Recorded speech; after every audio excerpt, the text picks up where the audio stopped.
And we're continuing with the Israel-Hamas war, with negotiators unable to break a deadlock on the ceasefire deal and the death toll rapidly rising in Gaza.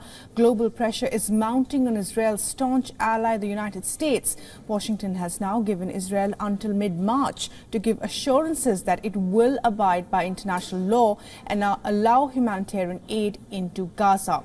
Now, the timing is key here. The National Security Memorandum does not single out Israel, but it comes at a time when Democratic senators have been expressing concern over Israel's ongoing operation in Gaza. And according to the memorandum, countries engaged in conflicts like Israel have 45 days from the day the memo was issued to provide the written assurances. Written assurances will further need to be certified by the U.S. Secretary of State Antony Blinken, while other countries have 180 days.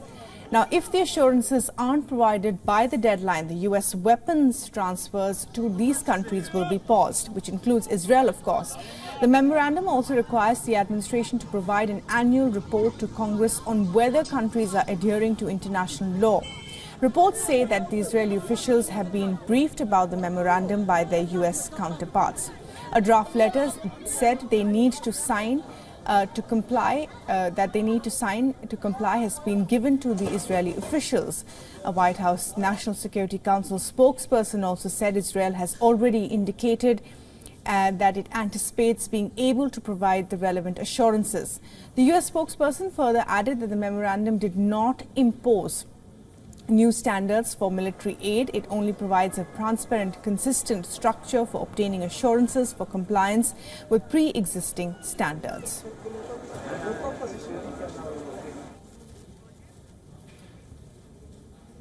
And well, we're keeping a close eye on all the developments in West Asia, and our correspondent Jody Cohen has sent us this report from Israel on the latest on the negotiations. Yes, so Qatar has relayed Hamas's response to the latest outline of a deal. Now, despite President Biden's optimism, remember, he believed that a deal could be agreed by Monday. Hamas, Israel and Qatar have all cast doubt on that timeline. An Israeli official has expressed very cautious optimism that a deal could potentially be reached, but said that progress is slow and large gaps remain. Israel is reportedly waiting for Hamas to provide a list of the hostages who are still alive, as well as a list of which Palestinian security prisoners Hamas wants released early from prison. And Israel has suggested that once it receives the information, then talks could then potentially advance.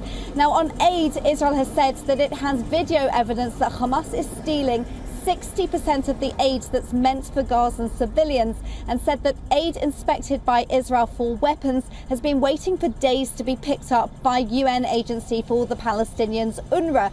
Israel's now looking for alternatives to UNRWA, which it has accused of being complicit with Hamas.